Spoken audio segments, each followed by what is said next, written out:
¿Ya nos vamos? A ver, unos minutitos nada más. Antes, Abacadehuachi. Aquí va llegando el doctor Alfredo Jalife. Vestidos de Indiana Jones. Vente, Alfredo. El doctor Alfredo Jalife va llegando aquí para hablar con nosotros en Sin Censura. Ya les estoy presumiendo, doctor. A ver, ¿cómo te va? Tú eres sonorense. Tú tienes la exclusividad de nuestra peregrinación. Sí, gracias. Que nos estuvieron coqueteando muchos, ¿no? ¿Quién? No. Si digo muchas, menos. Oye, doctor, a ver, presentaste ayer el litio. Tú sabes que este libro son varios. Yo realmente nada más lo coordiné. Por razones, no sé.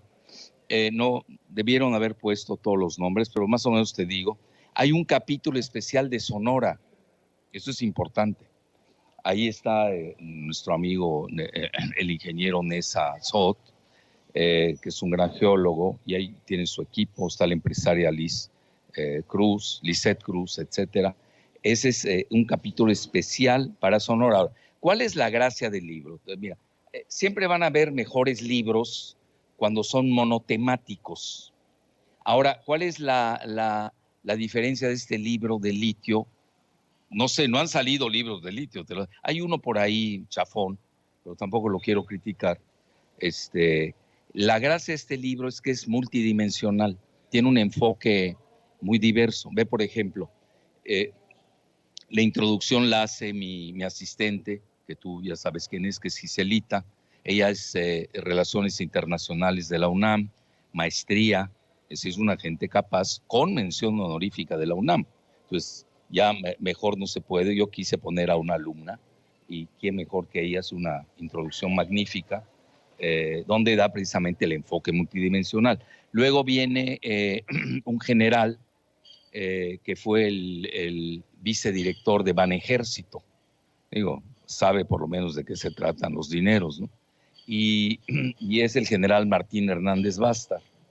Y habla de la seguridad nacional, porque nadie habla, todo el mundo habla de litio y todo. En México la palabra seguridad nacional se nos ha olvidado debido al modelo de la globalización y el neoliberalismo, que ya están muertos. Lo ha publicado BlackRock, lo ha publicado Financial Times, y el ITAM siguen intoxicados en ese modelo que ya no sirve, ya está caduco. Entonces, ese sería la otra parte. Y otra, una que se acaba de recibir en la Septien, la Escuela de Periodismo Septien, que es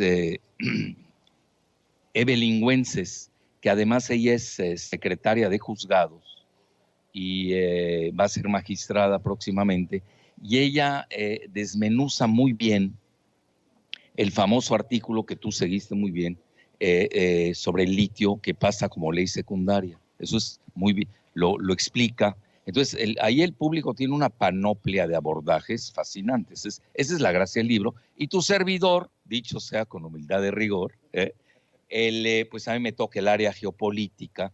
Pues digo, ya ves que me han hecho el honor, ya me hiciste una entrevista, de ponerme en el tercer lugar mundial y el primero en Latinoamérica. Y esto, pues me ha jalado mucho. Tengo mucho contacto con Bolivia. Me acaba de invitar el Ministerio de Energía y Minas. Lamentablemente en México no tenemos una Secretaría de Minas. Yo creo que esa debe ser una tarea pendiente de la 4T, que obviamente no vas a cambiar el país en 6 años. El país se cambia en 50 años mínimo. Entonces, y luego ahorita voy a Perú, invitado al más alto nivel, y curiosamente con Perú hay una conspiración del silencio. Tienen litio, pero nadie lo dice, porque también quienes manejan las estadísticas pues tienen sus intereses, y por ejemplo Bolivia no la sacaban como la primera reserva del mundo. Oye, doctor, vamos a la reserva más importante del mundo, Abacadehuachi, aquí en la Sierra de Sonora. ¿Qué implicaciones tiene para México a nivel mundial? Y creo que hay muchas aristas a esto que te estoy preguntando, de tener la reserva de litio más grande del mundo. Mira, eso es simbólico, ¿no? Es como dices, si alguien tiene una colonia llena de edificios, y de repente sale alguien y tiene el edificio más grande de la colonia, ¿no? Hay que saber diferenciar eso. En reservas no tenemos buen lugar. Yo diría estamos en el 11º más o menos a nivel mundial. O quizás si nos va bien pues será como la selección de fútbol, 6º lugar, ¿no? Pero de ahí no pasamos. Es decir, ya no da para más. Tampoco hay que enloquecer. Sin duda alguna hay reservas en Zacatecas, en San Luis Potosí, en Puebla, etc. Obviamente aquí en Sonora también. Pero tener la mayor reserva, pues te viste, ¿no? Es como si tú mandas competidores de maratón, ¿no? Mandas a 100. El primero es el primero. Es simbólico el primer lugar de reserva, el primer depósito mundial, pero no tenemos el primer lugar de reservas, eso es importante. El primer lugar lo tiene hoy Bolivia, luego viene Argentina, luego viene Chile. ¿Por qué razón? Porque Chile, por ejemplo, si tú haces otra evaluación, hay que saber hacer las clasificaciones de producción, México ni entraría. Aunque tú tengas el primer lugar en Bacadehuachi, Bacadehuachi, pero eso nunca lo voy a aprender a pronunciar, no estamos produciendo. Entonces, en producción aparecería, no apareces ni siquiera en la taxonomía. Mientras que Chile sí, porque ha excedido su producción y han pasado ya a un tercer lugar, sí. Pero el tema es relevante. Ayer en su informe de gobierno, Alfonso Durazo hablaba de cómo será un catalizador, un motor, el tema del litio para Sonora y para México. Bueno, mira, la importancia de Sonora teniendo litio, por ejemplo, tú me dices Zacatecas, me dices San Luis Potosí, Puebla, ya entras a la logística. Es decir, no es lo mismo tener el litio cerca de Arizona. Entonces, ya ves que hay mucho interés de parte de Tesla, ¿no? Sobre todo de Elon Musk. Aunque también manifestaron interés a través de la ex embajadora de México, de Estados Unidos de México, la Jacobson, Roberta Jacobson, con Albright Stonebridge, esa empresa. Entonces, y hay otros, tú sabes, hoy esa mina, sobre todo la mayor del mundo, hoy la tiene China, con una empresa que se llama, unos le llaman Ganfeng, otros dicen Genfeng, pronúncialo como quieras. Eso para mí es alucinante. Los chinos en la sierra de Sonora y muchas veces los mexicanos ni sabemos qué tenemos. Aunque no han llegado ellos como tal, obviamente mandaron a sus exploradores, vieron y por eso compraron. Realmente todavía no empieza la explotación. ¿Qué es lo que está en juego? Mira, si tú te das cuenta, quiero ser sumamente benigno, vengo en plan decente, así que no... Lo he confirmado. Vengo muy tranquilo en ese sentido. Porque ya el presidente ya tomó manos en el asunto, el presidente López Obrador, ya ves que empieza a haber limpia en la Secretaría de Economía, afortunadamente,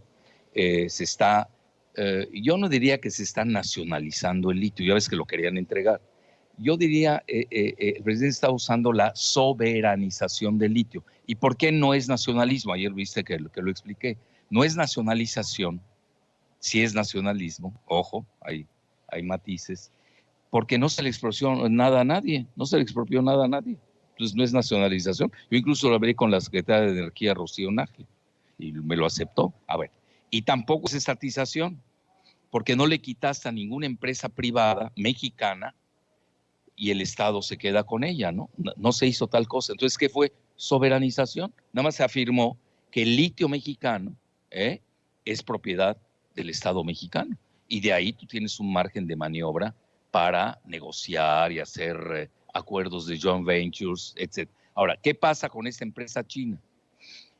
Es la única que ha ejercido derechos, pero curiosamente a nivel bursátil. Como no quiero excavar en las entrañas del monstruo de la cleptomanía mexicana, grupos bien conocidos de Sonora ligados a Calderón, que es un gran entreguista de la minería en México. Bueno, él entregó todo, incluso tú lo sabes, todo lo que tiene que ver con petróleo y todo. Pues él era empleado de Iberdrola, ¿no? Entonces, imagínate un presidente que acaba de empleado de Iberdrola, la empresa española.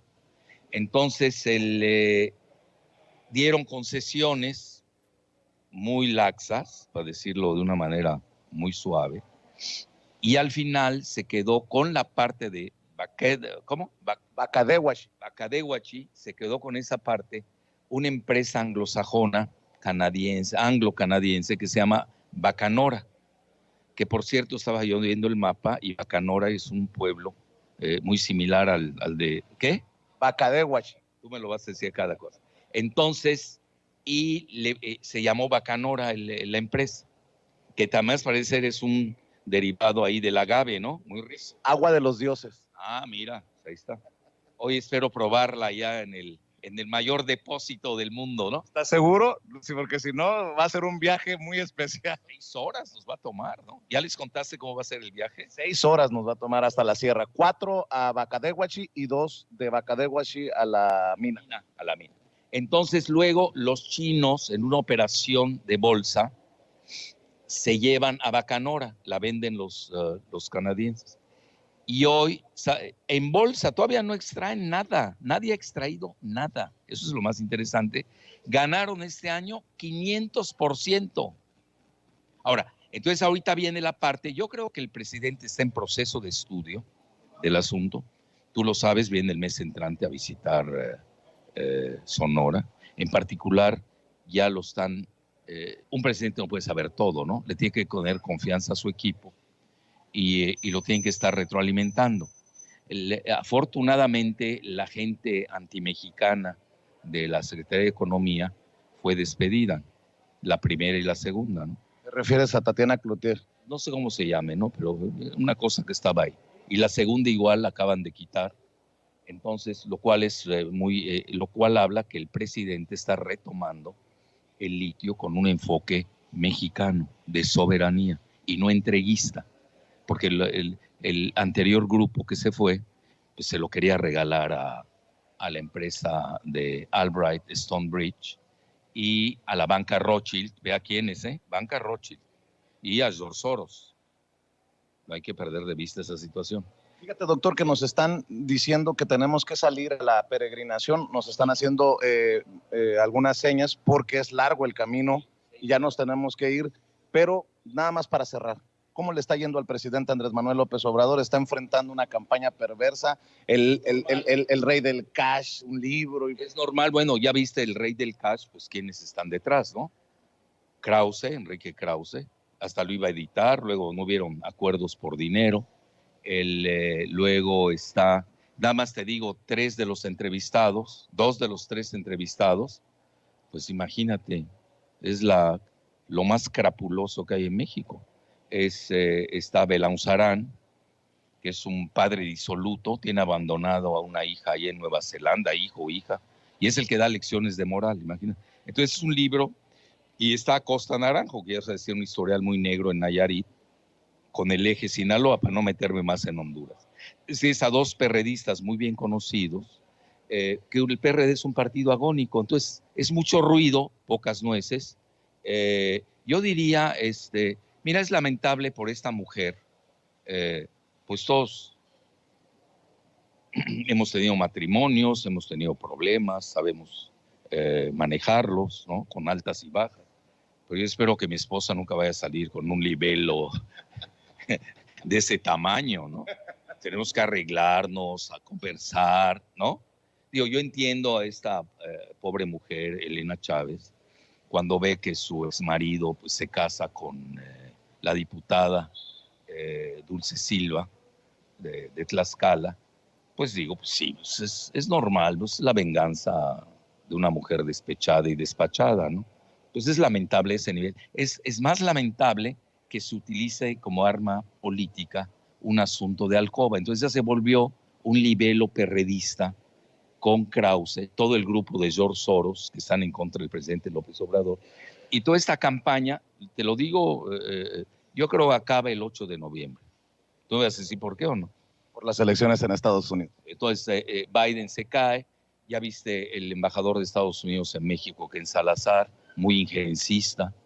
Metiéndose en Zacatecas. En Zacatecas, día y noche, como eso. Por fortuna el presidente, ya les digo, Ricardo Monreal es inteligente, seguramente va a operar en consecuencia.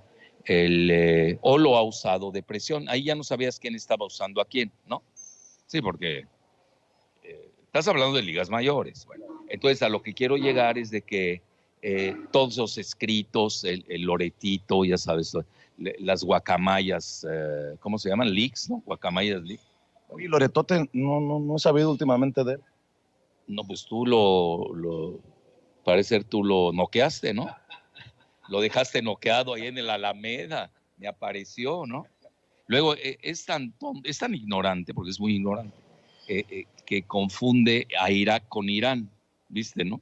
Ahí en una entrevista que le hiciste. Bueno, entonces en resumen, sí hay presiones muy fuertes porque no están entendiendo que el presidente López Obrador es un presidente nacionalista, pero con excelentes relaciones con Estados Unidos. No se han adaptado a eso el gobierno de Biden.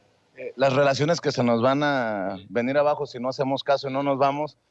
No, es que era importante decir esto, es decir, ve por ejemplo Landau, el anterior embajador, que era republicano, entendió mejor a México y era más diplomático. Ken Salazar es muy burdo, es decir, por ejemplo, va en la mañana con Monreal y a mediodía a una de las corcholatas la estaba candidateando. Es decir, too much, ¿no? Es decir, exageró la tónica de injerencismo. Es decir, no lo veíamos desde Poinsett. Se dice Poinsett, ¿no? El de las flores, aquel embajador famoso injerencista en México. Ven Ramón, sí. porque si no... A ver, ven Ramón, ya vámonos, estamos... Culpable de la peregrinación. Él es el Juan Diego de la peregrinación, pero de rojo, ¿eh? Del PT, además. Oye, Ramón, no me cree, Alfredo, que me están haciendo señas para que nos vayamos ya. El horario de la visita a la peregrinación, sí, ya. Estábamos esperando, estábamos desayunando. El único que no desayunó fui yo. Yo fui solidario también contigo, ¿no? Qué bueno. Vamos a ir a desayunar allá en el río Sonora. Pues a ver si nos cuentas, a ver cómo vas a manejar el programa, cómo vamos a irnos. Bueno, ahorita saldremos lo que es la peregrinación de litio. Estaremos ya en unos minutos saliendo a Bacadehuachi a recorrer lo que es el río Sonora, llegar a la Sierra Alta, ir al yacimiento donde se encuentra el mayor depósito de litio. Del mundo. Del mundo. No de Sonora. No, del mundo. Así es, estimado Felipe. Y en la exclusiva con nuestros amigos de Sin Censura, con nuestro amigo paisano Vicente Serrano, pues de mucho orgullo, sinceramente, Vicente, que nos estés acompañando a tus tierras de acá de Sonora. Pedimos la exclusiva, que conste. Totalmente en la exclusiva. exclusiva. Aceptó, como buen sonorense. Como buen sonorense, claro, tiene que estar el primer medio y a nivel internacional, Sin Censura, es el tema ahorita del momento también, ya que estará con la exclusiva de visitar el mayor yacimiento de litio en el mundo dentro de Bacadehuachi. Estaremos con las autoridades y el pueblo platicando de lo que es ya la soberanía que también nuestro gran amigo Jalife le ha autonombrado a este yacimiento de litio en nuestro país. Pues vámonos, ¿no? Sí. Y yo creo que es ejemplar para toda una política de resoberanización del país. Hoy estamos, mira, yo que sigo mucho, obviamente, los comunicados de la Casa Blanca en Estados Unidos, ahora están en la fase del patriotismo económico. Tú dices eso en México, y ya sabes, toda la oposición cavernícola. Comunista, socialista. No, en lo que se tiran los cabellos, etcétera. Hoy están regresando en Estados Unidos, esa es la tónica, del patriotismo económico, el nacionalismo económico. Yo creo que el presidente López Obrador se adelantó a los tiempos. Muy bien. Les agradezco por la generosidad y que tengan estos detalles con la audiencia. ¿Millones ya llevas? Algunos. No, pero ya se te cayó uno, ¿no? A Loretote. A ese lo noqueaste. Quedó noqueado ese. Bueno. Loretito sí te sigue, ¿eh? Ya no sé por ahí. ¿Ah, sí? Bueno, pues saludos a Loretito. Mi querido Toño, desde acá, desde Hermosillo, Sonora, saliendo a la peregrinación de litio, al yacimiento de litio más grande del mundo, con Ramón Flores, el paisano Ramón Flores, dirigente del PT en Sonora, y el doctor Alfredo Jalife. Nosotros tenemos la exclusiva desde las cámaras y los micrófonos de Sin Censura. Mi querido Toño, buenos días, te mando los micrófonos y las cámaras.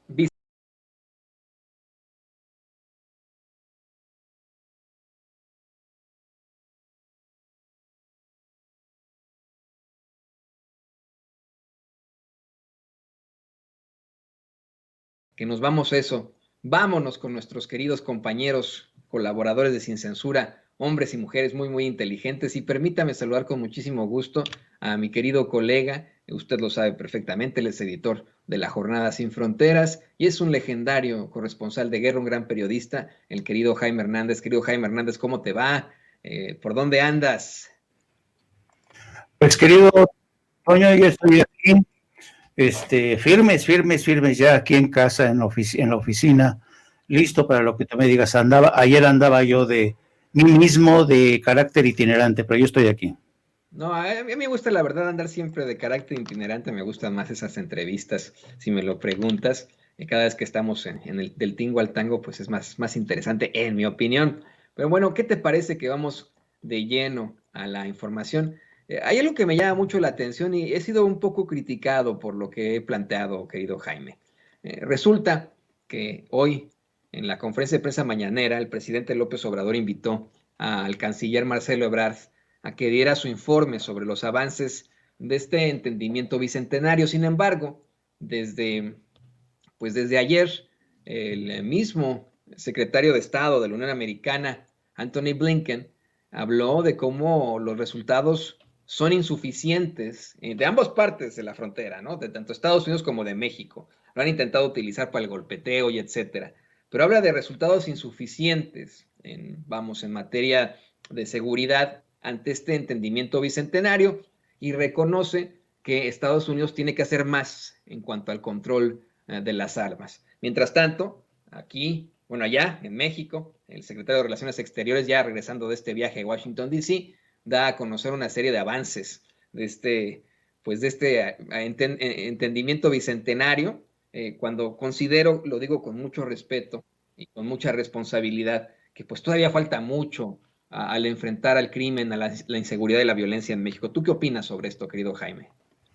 No, pues coincido contigo, porque hay dos formas de entenderlo, ¿no? Hay que verlo desde la óptica de Estados Unidos, pero también desde la óptica de México.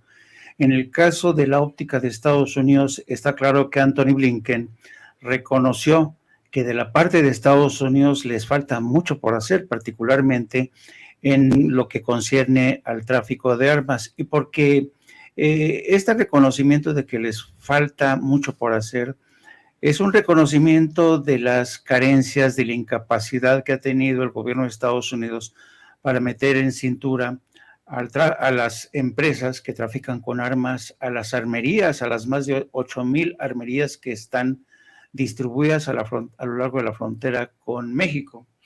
Y además es un reconocimiento que no es suficiente con frenar el contrabando, no. Lo que es más importante es la propia legislación. El Congreso de Estados Unidos no ha sido capaz de enfrentar a la poderosa industria de las armas para poner mayores controles, no solamente al mercado que se manifiesta a través de 8,000 armerías, sino el mercado negro, que es literalmente es un agujero negro.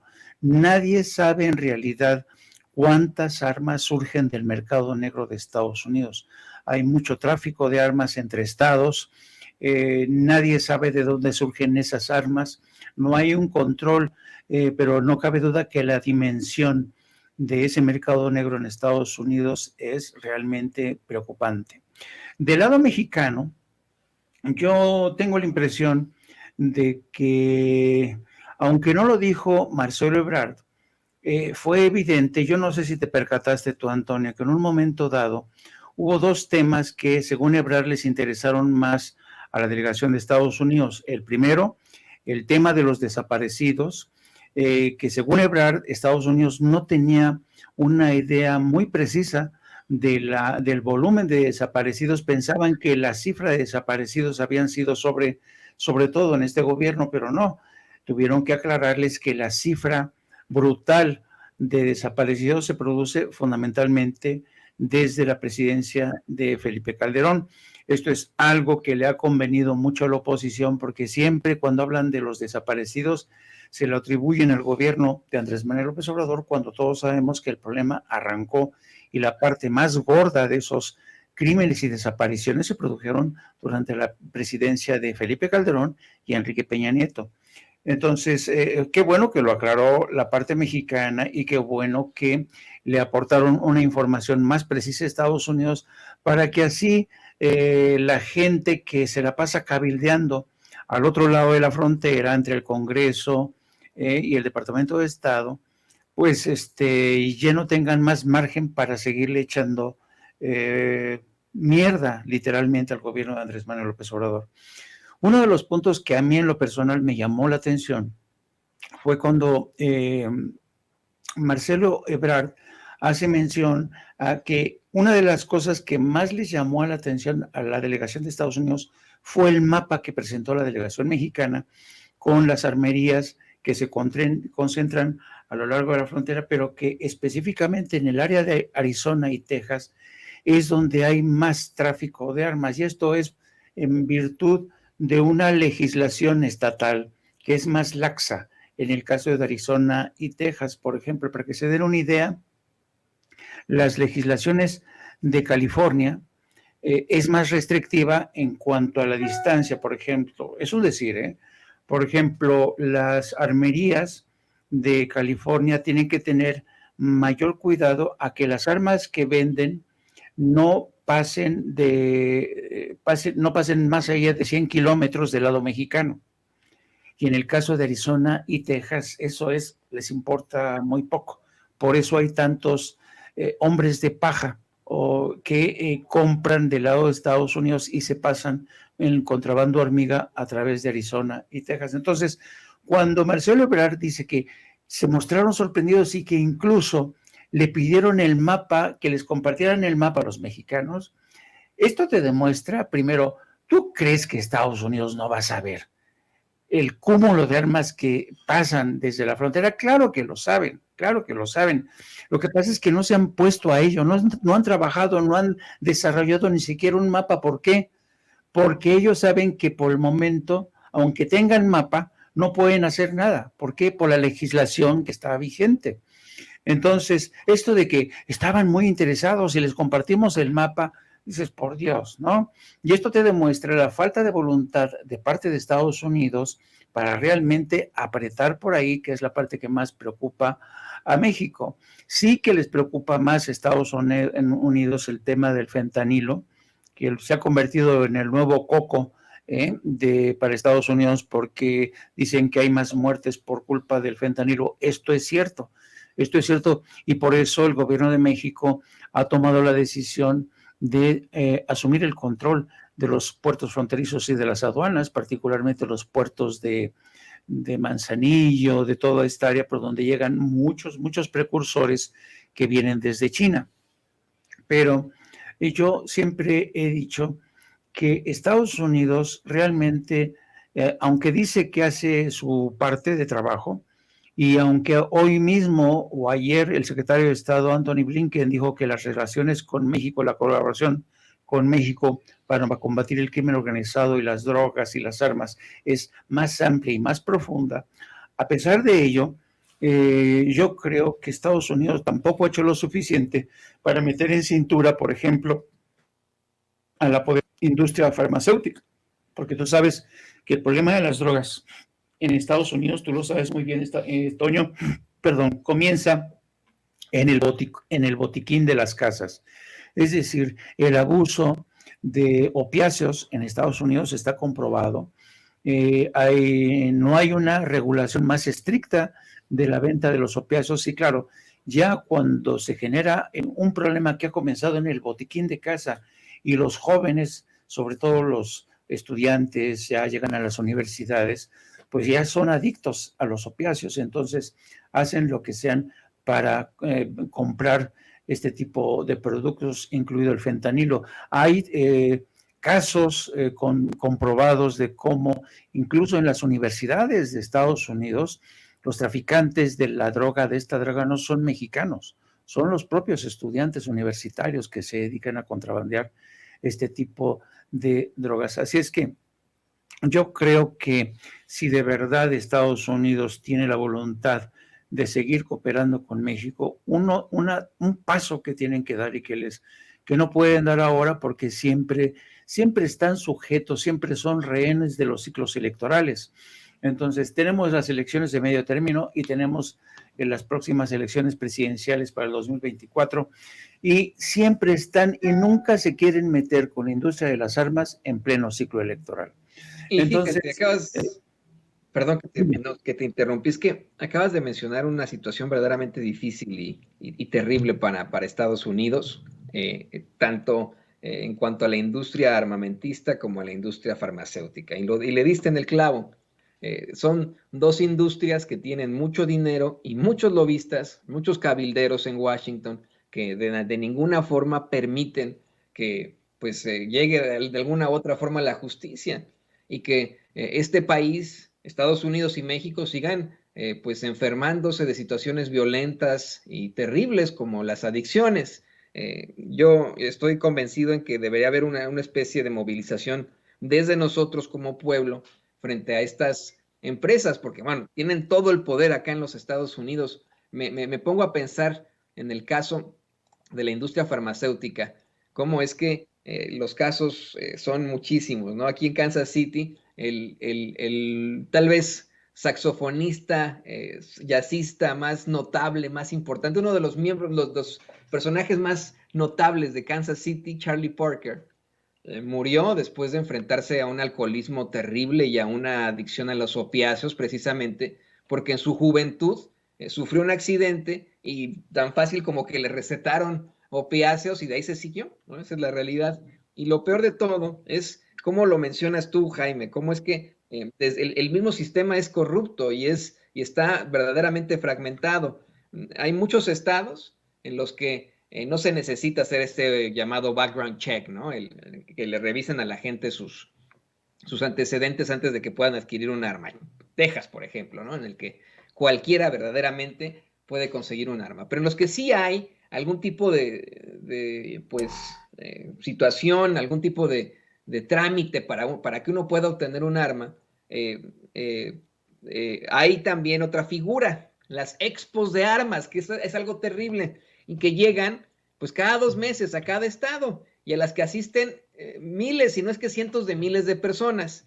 Expos de armas que tienen una previsión contenida en la ley, en la que como es una expo y tienen que hacer las ventas, los comerciantes no tienen que pedir ese background check. Entonces puede llegar cualquier criminal mexicano y decir, oiga, a ver, voy a necesitar 500 rifles de asalto, 1000 pistolas y muchísimo parque, ¿no? Y pues obviamente este cuate saca la calculadora y le da todo lo que quiera, ¿no? Es absolutamente terrible, es preocupante que siga pues vamos, el sistema fragmentado desde acá y que dependamos de los lobistas, de esas empresas que, pues bueno, no quieren nada bueno para la gente, sino seguirse embruteciendo con tanto dinero. Esa es la realidad. Pero creo que es un tema verdaderamente amplio, terrible, triste, muy, muy difícil de plantear. Creo que tiene el gobierno mexicano en estos momentos una posibilidad de actuar junto con el gobierno de Estados Unidos en el tema judicial. Si ellos continúan llevando este caso y en algún momento llegan a la Suprema Corte de Justicia, la gente tendrá que exigirle a esos ministros de la Suprema Corte de Justicia acá en los Estados Unidos, a esos jueces, a que son jueces, que determinen de alguna forma, aunque, querido Jaime, dudo mucho que fallen en contra de las industrias armamentistas acá en Estados Unidos, porque la mayoría de los jueces acá de la Suprema Corte ya fueron pues designados por Donald Trump y son ultraconservadores. No sé si quieras comentar algo al respecto de esto. Así es, así es. Yo creo que se tendría que revisar precisamente, es que sin legislación, Antonio, sin legislación, si cambian legislación, ningún juez va a poder ir más allá de lo que dicta la Constitución. Y en el caso también de las armerías de Estados Unidos, por ejemplo, en los casos de Arizona, Texas y Nuevo México, es mucho más fácil el acceso a las armas y el tráfico ilegal. Por ejemplo, la violencia, fíjate, para que veas lo interesante de este caso.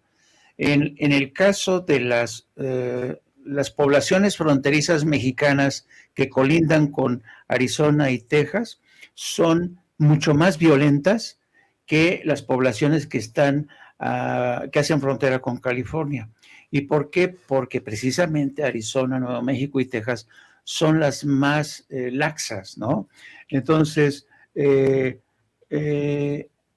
esto está demostrado. Hay estudios en cómo el impacto de estas armerías que hay a lo largo de la frontera se siente más en Texas, las que colindan con Texas, Arizona, y por eso el canciller mexicano ha insistido en esta acción judicial, la segunda que se presenta por el caso de Arizona.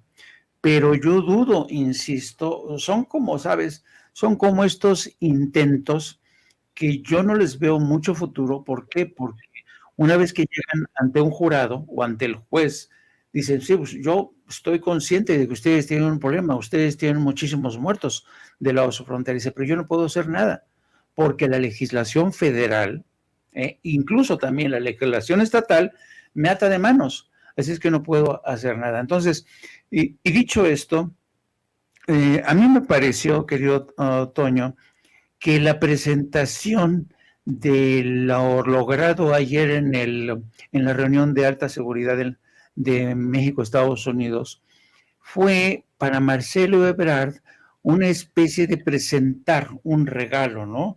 Un regalo de decir a la gente, miren señores, mire presidente, qué buenos somos los mexicanos con este equipo, impresionamos a los gringos con el mapa, ¿no? Impresionamos al grupo encabezado por el secretario Blinken con el número de desaparecidos, es decir, se le infló demasiado la presentación, ¿no? Y yo lo entendí como una forma de Marcelo de decir, ven, porque yo sí soy presidenciable, porque esto se pudo haber resuelto con un boletín o una conferencia de prensa como la hubo en Washington, donde sí que se le cuestionó, ¿eh? En la conferencia de prensa en Washington, que hubo en Washington, hubo cuestionamientos duros al canciller mexicano y al secretario de Estado Blinken, porque precisamente son puras palabras. Se les dijo, señores, ustedes han venido aquí a decirnos que ha habido muchos logros, pero el caso es que en el tema de las armas no ha habido solución absoluta. Hubo realmente en la conferencia de prensa, en la que estuvieron periodistas mexicanos, una confrontación con Marcelo Ebrard y el secretario de Estado Blinken, y lo tuvo mucho más fácil ahora en esta mañanera el secretario Marcelo Ebrard al decir somos los mejores, vean cómo sí soy el mejor para la presidencia. Lo que pasa es que Blinken no está buscando ser presidente de los Estados Unidos, ¿no? Esa es la cosa, ¿no? Imagínate tú. De hecho, ese será un tema para otra ocasión, pero hasta el momento pues no hay un perfil acá en Estados Unidos para alguien que desde el Partido Demócrata pudiera sustituir a Joe Biden. Se dice que Joe Biden pues ya ante también situaciones no sería el candidato, no buscaría la reelección, pero pues esto le abre la puerta a los peores republicanos como Donald Trump o gente peor que él como Greg Abbott o como Ron DeSantis. ¿Pero qué te parece que vamos a otros temas? Otro tema muy importante que hay que discutir aquí, querido Jaime, le pido a don David que nos grabe. Hoy en la mañanera hubo una pues determinación muy interesante. Nuestra compañera, colega de Contralínea, Nancy Flores, le planteó al presidente López Obrador pues de un centro clandestino que identificaron ahí en Contralínea, un centro de espionaje que se ubica en una torre de estas que existen ahí en el muy exclusivo barrio de Santa Fe, y en el que supuestamente encontraron decenas de grabaciones ilegales sobre funcionarios del actual gobierno e incluso grabaciones de conversaciones privadas del mismo presidente López Obrador, ¿no? Dijo que podría haber existido una venta no solo a empresarios, sino a políticos y a miembros del crimen organizado, ¿no? El presidente de ahí, bueno, pues se soltó a decir que en efecto hay una investigación, que él no quiere especular, que van a esperar a lo que diga la Fiscalía General de la República, pero con esto dio una serie de datos y de anécdotas que yo insisto, ¿no? Lo acercan cada vez más al pueblo, ¿no? De cómo fue él espiado, sus hijos, habla de cómo su hijo Gonzalo López Beltrán se enfrentó de la forma más terrible, ¿no? A un acoso de un sujeto que lo seguía cuando era niño en la primaria, y lo seguía incluso hasta las maquinitas y le inventaba cosas sobre su mamá y sobre él, ¿no? Pero bueno, hay que ser muy, muy claros. ¿Tú qué nos puedes decir sobre este supuesto centro clandestino de espionaje en uno de los barrios más fifís de la Ciudad de México? Mira, no es algo, no es nada nuevo, querido Toño. Yo creo que desde hace mucho tiempo se sabe, porque mira, una de las principales fuentes para el suministro de estos softwares de espionaje como Pegasus, tú sabes que muchos de los exagentes del Mossad, una vez que renuncian o se les da de baja porque ya cumplieron su ciclo, pues ellos mismos pues tienen colegas, ¿no? Que tienen colegas que tienen acceso a este tipo de programas. Y este tipo de agentes ofrecen sus servicios por todo el mundo. Aquí en México, en Estados Unidos. Yo no sé si tú te acuerdas, por ejemplo, del caso de este productor de cine Harvey Weinstein, al que se acusó. Inició, de hecho, el escándalo contra Harvey Weinstein inició el escándalo de Me Too, y cómo mucha gente empezó a denunciar a Harvey Weinstein y cómo Harvey Weinstein se hacía uso de exagentes del Mossad para vigilar a todas estas mujeres a las que había abusado para evitar que justamente iniciaran acciones legales en su contra. Y las vigilaban las 24 horas del día.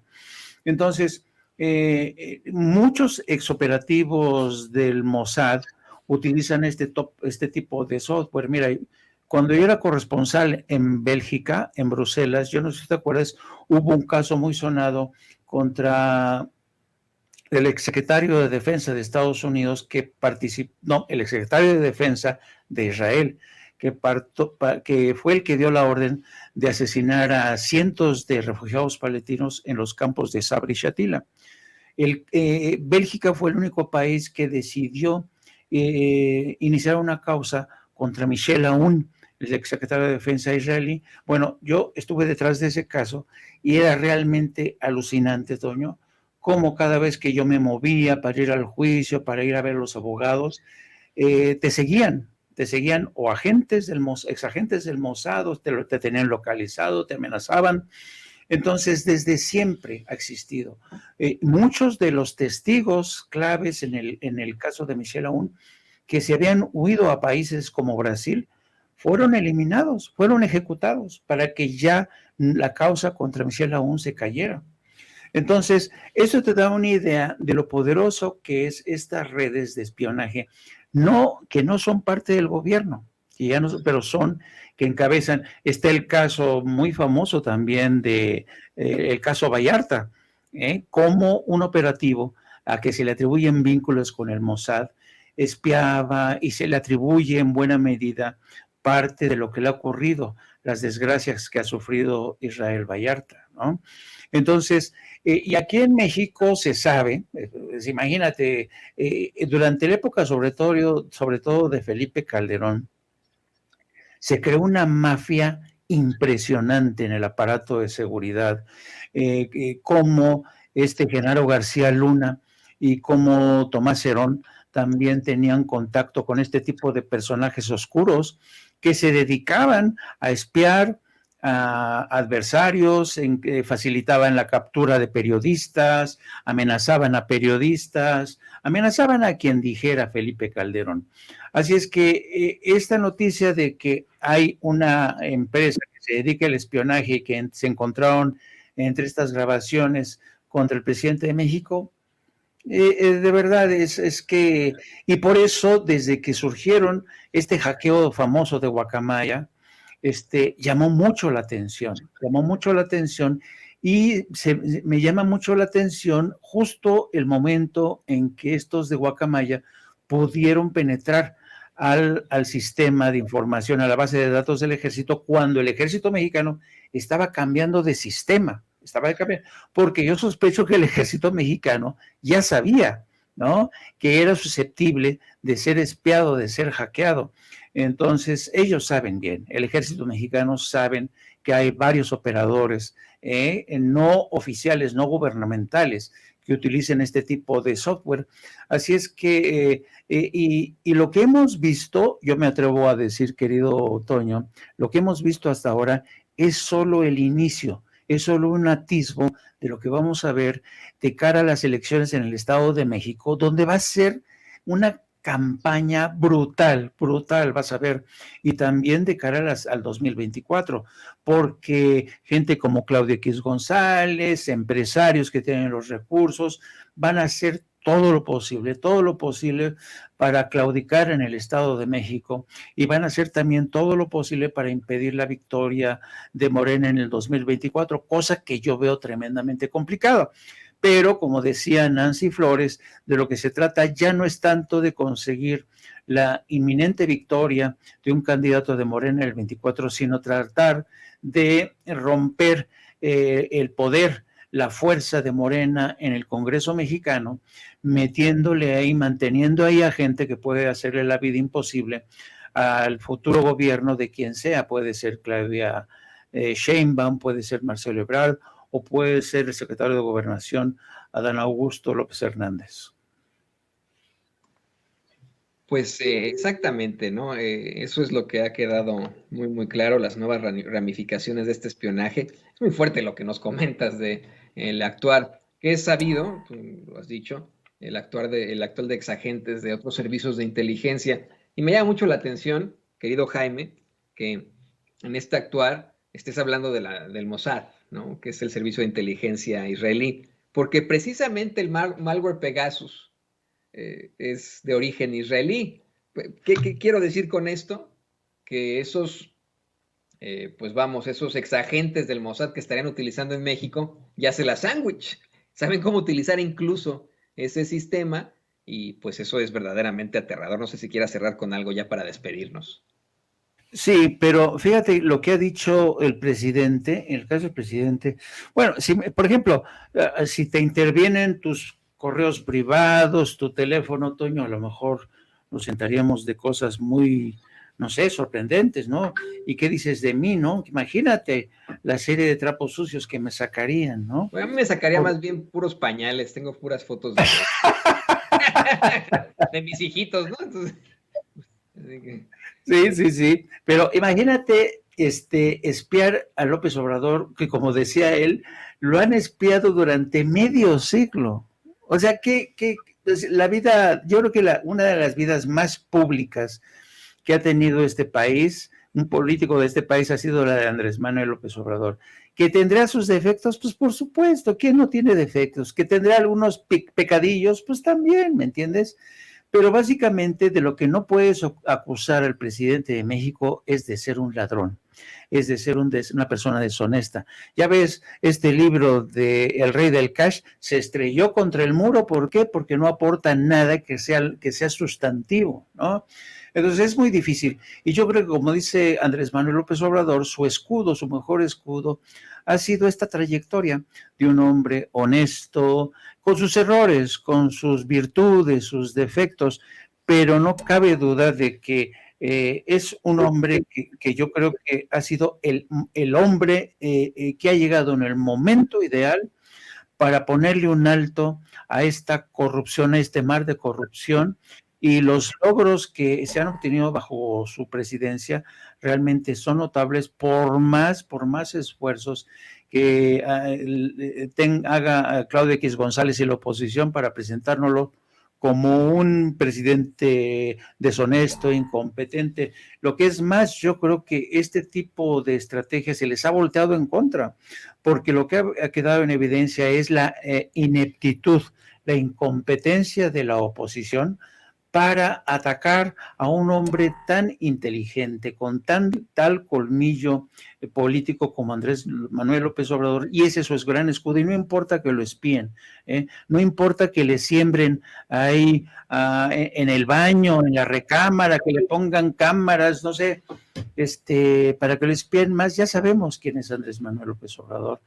Otro problema sería que, por ejemplo, imagínate que hubieran espiado con el mismo celo, con el mismo entusiasmo a Enrique Peña Nieto, a Felipe Calderón. Habríamos descubierto antes de tiempo las alianzas de Genaro García Luna con el crimen organizado, ¿no? Los pactos de Peña Nieto con Estados Unidos para sacar adelante la reforma energética, ¿no? ¿Cómo se negoció tras bambalinas? ¿Cuántos legisladores de Estados Unidos participaron en esas negociaciones? ¿Cómo se pactó la reforma energética en Estados Unidos y en México, ¿no? Cómo los abogados de las grandes empresas de Estados Unidos y México fueron los que elaboraron las leyes secundarias.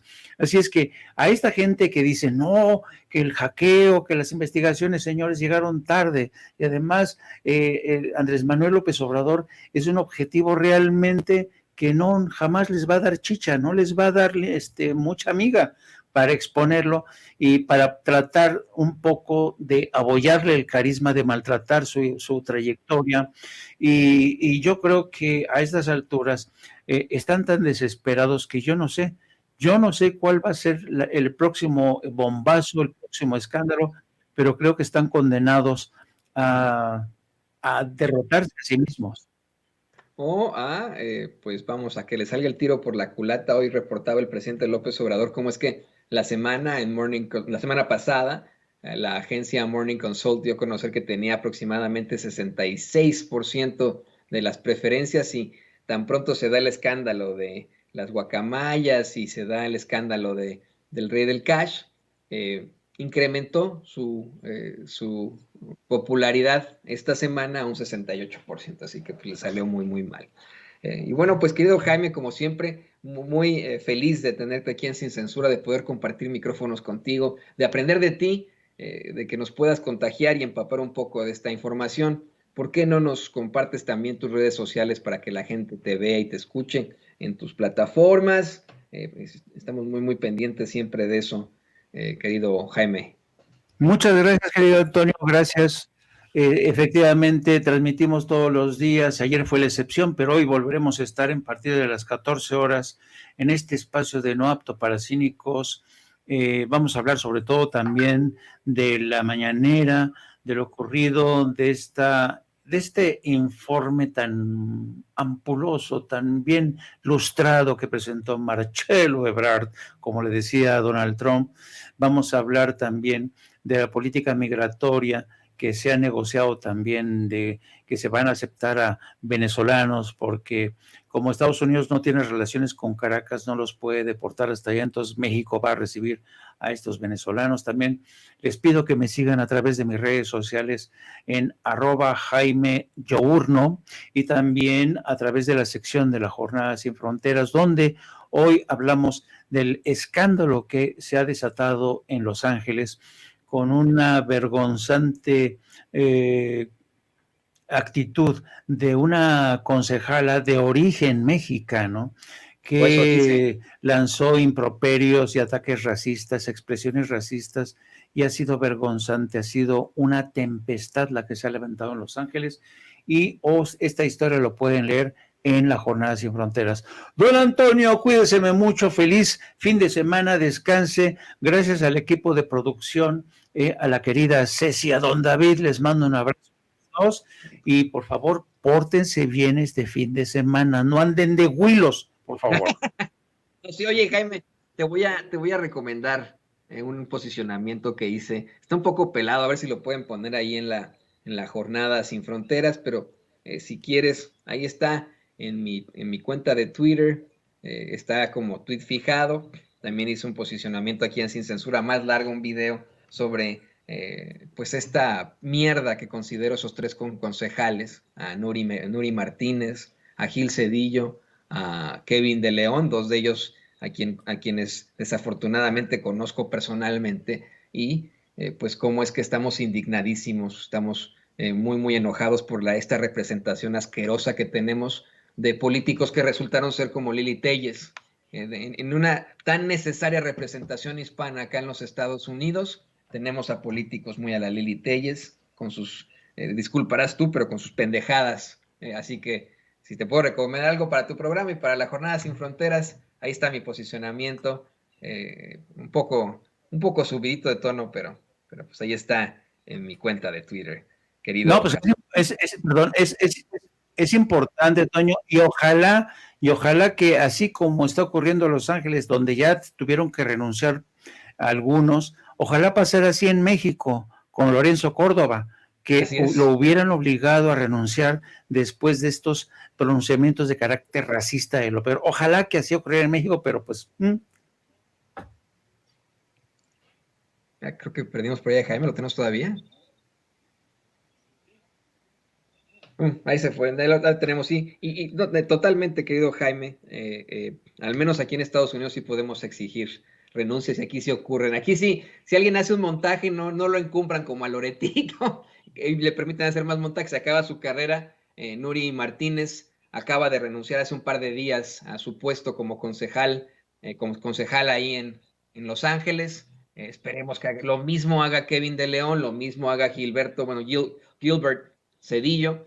Y bueno, estamos muy, muy pendientes, querido Jaime. Yo te agradezco por tu participación aquí en Sin Censura, el editor de la Jornada Sin Fronteras, Jaime Hernández, y por supuesto, legendario corresponsal de guerra. Y ahora sí, permítame pedirle a... Amigos, amigas, regresamos en breve, pero mientras seguimos hablando sin pelos en la lengua, sin censura, usted puede suscribirse a nuestros 3 principales canales en YouTube. Sin Censura Media, en donde tenemos más de 1,600,000 suscriptores, Sin Censura TV, en donde tenemos más de 1 millón de suscriptores, y en Sin Censura Presenta, en donde queremos llegar muy pronto a los 100,000 suscriptores. Si usted ya está inscrito en Sin Censura Media, suscríbase en Sin Censura TV. Si ya está suscrito en Sin Censura TV y Sin Censura Media, suscríbase a Sin Censura Presenta. Recuerde que es gratis, no tiene que sacar un solo centavo de su bolsillo para apoyarnos. Dele clic en la campanita para que los señores y señoras de YouTube envíen las notificaciones cuando estemos transmitiendo en vivo y en directo o estemos subiendo videos. También nos puede seguir en Twitter en @Vicente Serrano y hasta en Instagram. Ojo, también estamos en Instagram. Son nuestras redes sociales y con el apoyo de ustedes seguimos creciendo, porque con ustedes todo, sin ustedes nada.